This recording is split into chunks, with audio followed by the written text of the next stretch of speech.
अभी इनको पानी की कमी हो गई है। अरे वाह, ये देखिए बिल्ली, डरा दिया इसने। ये हमेशा ही मुझे डराती है।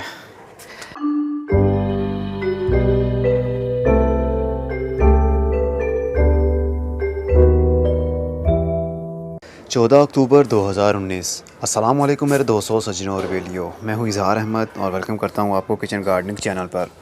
और उम्मीद भी रखता हूँ कि आप सब लोग खैरियत से होंगे, फिट फाट होंगे, अच्छे से कामों में खूब अच्छे से बिज़ी होंगे। हमने 7 अक्टूबर को बीज लगाए थे और आज है 14 अक्टूबर। 7 दिन गुजर जाने के बाद अब काफ़ी अच्छा रिज़ल्ट देखने में हमें मिल रहा है। बहुत सारे बीज जो हमने लगाए थे वो तकरीबन जर्मिनेशन अपनी शुरू कर गए। उनकी अपडेट दे रहा हूँ आपको। ये है जी, ये टिंडा चपनी है। इसके तकरीबन सारे बीज ही हमारे जर्मिनेशन अपनी शुरू कर गए हैं। बस इनको अभी ट्रांसप्लांट नहीं करेंगे। जब 3 से 4 पत्ते इनके बन जाएंगे उसके बाद हम इनको ट्रांसप्लांट करेंगे। ओनली कोकोपीट के अंदर मैंने सल्फ़र और सुपर फास्फेट को मिक्स किया और उसके अंदर बीज को लगाया। अभी ये वाली मुझे याद नहीं है क्योंकि इसका मैंने टैग नहीं लगाया। ये कौन से हैं, या मिर्चों के होंगे या टमाटरों के होंगे। और ये है चिल्ली। ये चिल्ली है जी, हाई प्रोडक्शन जो नई वैरायटी थी स्काई सीड की। आई थिंक ये वाले टमाटर ही हैं ये। आज इनको क्लस्टर कहते हैं। ज़्यादा गुच्छों की सूरत में इसको टमाटर लगेंगे। मे भी ये वही हैं। और ये कौन से हैं, ये नहीं, ये सॉरी, ये है टमाटर के बीज। मैंने ट्रे के अंदर लगाए थे। काफ़ी सारे हमारे सीड जो हैं वो अपनी जर्मिनेशन शुरू कर गए हैं और बहुत सारे जर्मिनेशन अपनी शुरू कर रहे हैं। कुछ बीज तो टाइम से पहले ही जर्मिनेट हो जाते हैं और कुछ टाइम के और कुछ काफ़ी टाइम के बाद में। हमें इंतज़ार करना पड़ेगा और हमें इनको धूप में रखना पड़ेगा ताकि छोटे छोटे से जो पौधे मिट्टी के अंदर से बाहर निकलते हैं तो वो एक साइड पर झुक कर मर ना जाएँ। तो ये ब्रोकली आप देख रहे हैं, काफ़ी अच्छी ग्रोथ इनकी चल रही है। बहुत ही स्ट्रॉन्ग ग्रोथ है, बिल्कुल स्टैंड है ऊपर वाली साइड पर और धूप की कमी नहीं होनी चाहिए इनको। लेवेंडर का अभी एक भी बीज जर्मिनेशन अपनी शुरू नहीं कर पाया है, लेकिन इंतज़ार करना पड़ेगा, देखेंगे इनकी जर्मिनेशन शुरू होती है या नहीं। थाइम की भी अभी तक कोई भी जर्मिनेशन शुरू नहीं हुई है। और डेलिया के काफ़ी सारे बीज, मोस्टली जितने भी बीज हमने लगाए थे वो सब के सब जर्मिनेशन अपनी शुरू कर गए। अब ये आहिस्ता आहिस्ता से बड़े हो रहे हैं और मुझे लगता है कि अगले 7 दिन तक ये ट्रांसप्लांटिंग के काबिल भी हो जाएंगे। मैरीगोल्ड, ये मैरीगोल्ड के भी काफ़ी सारे पौधे बीज हमारे जर्मिनेशन अपनी शुरू कर गए हैं। यहाँ पर बिल्ली का पाँव है, इसके ऊपर बिल्ली ने पाँव रखा और अंदर वाली साइड पर गई होगी। लेकिन ये पौधा हमारा अभी तक बिल्कुल स्टैंड है। थोड़े बीज थे लेकिन सारे के सारे जर्मिनेशन अपनी शुरू कर गए। चलिए अब वो बीज दिखाता हूँ आपको जो बीज हमने डायरेक्ट मिट्टी के अंदर लगाए थे, ग्रो बैग्स के अंदर लगाए थे। उनका भी काफ़ी अच्छा रिज़ल्ट मुझे देखने में मिल रहा है। और मोस्टली जितने भी वो बीज थे वो सारे के सारे ही जर्मिनेशन अपनी शुरू कर गए। अभी इनको पानी की कमी हो गई है। अरे वाह, ये देखिए बिल्ली, डरा दिया इसने। ये हमेशा ही मुझे डराती है। कल मैंने इनको पानी नहीं दिया और ये देखिए बिल्ली के पाँव हैं। यहाँ पर भी बिल्ली काफ़ी काम भी ख़राब कर रही है, ऐसा होना नहीं चाहिए। ये देखिए बहुत सारे पौधे एक साइड पर झुक गए हैं। पानी की कमी तो है अभी नहीं हुई इनको। जब हम बीज को बहुत ही करीब करीब में फेंक देंगे, जब वो जर्मिनेशन अपनी शुरू करते हैं तो फाइट करते हैं अपनी ग्रोथ को बढ़ाने के लिए। तो बहुत ही साथ साथ में बीज पड़े होंगे तो मोस्टली बीज हमारे तो मोस्टली पौधे एक साइड पर गिर भी जाते हैं। ये है जी पालक, कट पालक है जिसके पत्ते कटे होते हैं। ये वो पालक है, इसके सीड भी जर्मिनेशन में शुरू कर गए।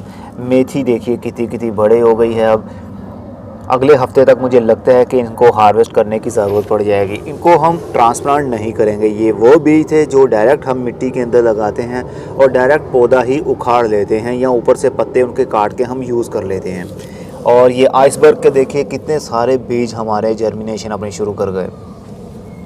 और ये है केल, ये भी हर्बल प्लांट भी है, एज अ सैलड भी यूज़ की जाती है। केल की भी काफ़ी हद तक जो सीड है वो जर्मिनेशन अपनी शुरू कर गए हैं। ये है बीटरूट। बीटरूट को ट्रांसप्लांट हम करना चाहें तो कर सकते हैं, लेकिन मैं नहीं करूँगा फ़िलहाल। फिर भी देखूँगा, अगर ये स्पेस कम पड़ गई तो एक एक जो पौधा है वो उसको निकालूँगा और अलग अलग पॉट के अंदर या ग्रो बैग्स के अंदर लगाऊँगा। ये है जी शलजम, येलो वाला शलजम है ये, इसके भी काफ़ी हद तक सीड जर्मिनेशन अभी शुरू कर गए। ये वाला जो नॉर्मली हम खाते हैं, घरों में पकाते हैं, वाइट कलर का होता है अंदर से ये शलजम, उसके भी काफ़ी सारे बीज अपनी जर्मिनेशन शुरू कर गए। और बेबी कॉर्न के भी बीज अब जर्मिनेशन अपनी शुरू कर गए हैं। इसके एक ग्रो बैग के अंदर मैंने 3 लगाए थे, तीनों ही सीड जर्मिनेशन अपनी शुरू कर गए। मतलब मकई के 3 बीज मैंने लगाए थे वो ग्रोथ कर रहे हैं। और इसके अंदर 2 लगाए थे, इसके अंदर भी 2 लगाए,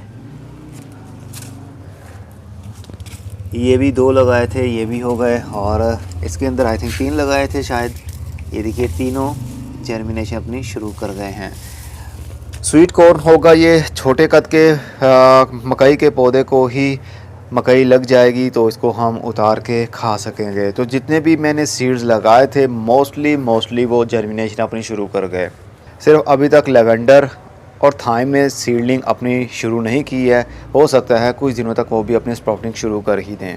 तो काफ़ी अच्छा रिज़ल्ट पा रहा हूँ। सिर्फ आप लोगों को बताना ये है कि इसको धूप की कमी नहीं होनी चाहिए। जितने भी सब्ज़ी वाले पौधे हैं, इनके छोटे पौधे हों या बड़े पौधे हों, अगर इनको धूप की कमी हो गई तो ये लैगी हो जाएंगे, काफ़ी लंबे चौड़े हो जाएंगे, लेकिन उनको फ्रूटिंग नहीं होगी।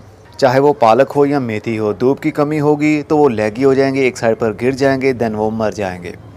इसलिए फुल डे की इनको धूप मिले तो बहुत ही अच्छा रिज़ल्ट पा सकते हैं। अगर फुल डे की धूप आपके यहाँ नहीं आती तो 3 से 4 घंटे की डायरेक्ट धूप तो आनी ही चाहिए, ताकि सब्ज़ी के जो पौधे हैं उनकी शाइन हो सके, उनके पत्ते लश ग्रीन हो सकें। फ़ोटोसिंथेसिस जितनी ज़्यादा काम करती रहेगी उतनी ज़्यादा पौधे की ग्रोथ भी होती रहेगी। पानी रूटीन से तो नहीं दे रहा हूँ मैं, आजकल थोड़ा सा मौसम भी चेंज हो गया है। इसको तो आई थिंक 4 दिन हो गए हैं। जब मैंने सीडलिंग की थी, जब सीड लगाए थे, मिट्टी को अच्छे तरीके से गीला कर लिया था, फिर उसके ऊपर मैंने बीज रखे और फिर उसके ऊपर मिट्टी की हल्की हल्की सी लेयर कर दी। मैंने पानी नहीं दिया। बस मुझे लगता है कि 4 दिन पहले मैंने शावर किया था, स्प्रे बॉटल से मैंने शावर किया था ताकि ऊपर वाला जो सरफेस है वो थोड़ा सा नम रहे।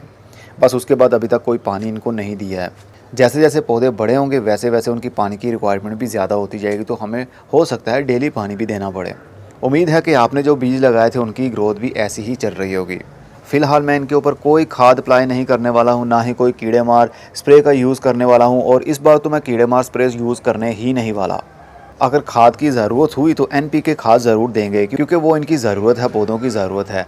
नुकसान हमेशा याद रखिएगा केमिकल पेस्टिसाइड से होता है, कीड़े मारने वाली दवाइयाँ अगर हम फ्रूट के ऊपर करते हैं, जिस तरह ये बैंगन के पौधे हैं, बैंगन के ऊपर बहुत ज़्यादा हमला होता है वाइट फ्लाई का, जिसकी वजह से बैंगन के अंदर, फ्रूट के अंदर छोटे छोटे से कीड़े बन जाते हैं, सुंडियाँ सी बन जाती हैं। तो ऐसे में हमें ज़रूरत पड़ सकती है। लेकिन मेरी पूरी कोशिश है कि मैं अपने घर में केमिकल का जो कीड़े मारने वाली दवाई है उसका स्प्रे नहीं करने वाला हूँ। खाद देने की ज़रूरत हुई तो ज़रूर दूँगा, क्योंकि खाद में कोई नुकसान नहीं है। नुकसान हमेशा याद रखिएगा पेस्टिसाइड में है, कीड़े मारने वाली दवाई, क्योंकि उसका असर जल्दी ख़त्म नहीं होता। और जो हम खादें मिट्टी में डालते हैं वो तो पौधे की ज़रूरत है। अब मैं चलता हूँ। खुदा हाफिज़, goodbye, see you and tata. और अपना बहुत सा ख्याल रखिएगा।